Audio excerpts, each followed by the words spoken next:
All right, hey there, coming to you from Eagle Rider BMW Honda out of San Francisco. Today we're going to talk about chain maintenance. Why? Because chain maintenance is one of the areas that I've seen the biggest difference between doing it well and doing it poorly or doing it just in an average so-so kind of way. Since we get about 500,000 miles in our fleet of motorcycles in a year each season, we get a chance to see exactly what works and what doesn't work. We also talk to the technicians at the BMW shop, the Ducati dealer, the Honda dealer, and other techs. We go to the racetrack, we talk to the people who maintain the motorcycles out there, just to get a sense of what should be our best practice. Anybody who talks about chain maintenance will talk about WD-40 as a cleaner, and of course, a chain lube. And there's two different kinds of chain lube in a large scale way. One is more of the petroleum based, and then one is this more synthetic, which goes on more of like a wax. With chain maintenance, you need a brush. Lubing a chain is not necessarily going to help the chain with longevity. What we have found, and we've done it both ways, we've used primarily lube and we've done the cleaning with the lube. So if you think about how a chain works, you've got these O-rings or X-rings, and these X-rings have a seam on the outside and a seam on the inside. And that allows the lube to stay inside this ring. As long as you're not riding in the rain, you're probably going to have enough lube in that ring. Think about it as the chain goes around. Each link, the 108 links, 116 links, whatever it is, it's only seeing the teeth, every so many revolutions of the wheel. So each ring by itself is not getting used that much. If you just lube the chain and you don't clean it, what ends up happening, you get grit, sand, other kinds of things inside these rings, and they literally act like sandpaper as they grind away the links.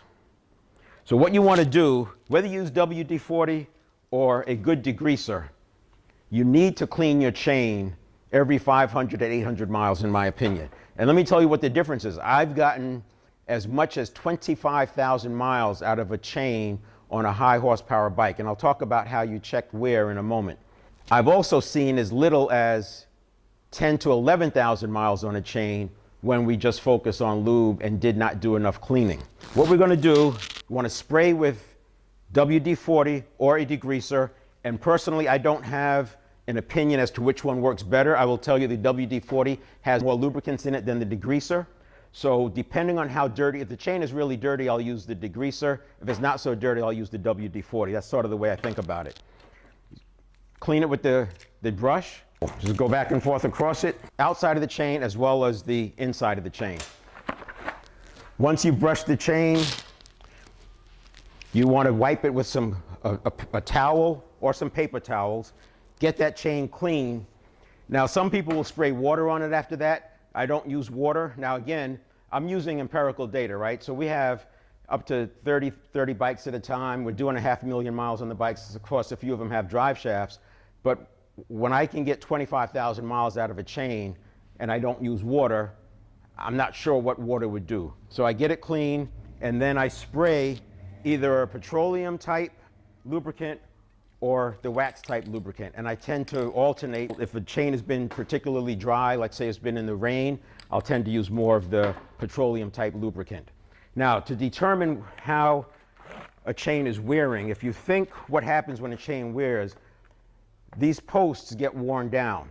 And so as the posts get worn down, it allows the chain to have more play in it. And you'll literally be able to lift the link on the sprocket as you pull it up. If you cannot lift that link, your chain is probably good. That's not the only way to check. Another way is to rotate the wheel and look at the chain tension. If your chain tension goes from tight to loose, you probably have some problems with the chain. It's time to replace it. Once you get past there, you're going to start getting chain slap. You'll start getting vibration and other things that's not worth it. You need to replace the chain before that, but a quick way is just to lift the links. Every 500, 800 miles, or after being in a lot of sand, or after riding in the rain. So that covers it. That'll take you about 10 to 20 minutes. You may want to have a pit bull stand. If you take your bike to the dealer to get the chain done, you doing the chain yourself will pay for the pit bull stand in just a few thousand miles. That's it for the chain maintenance. We'll see you next time.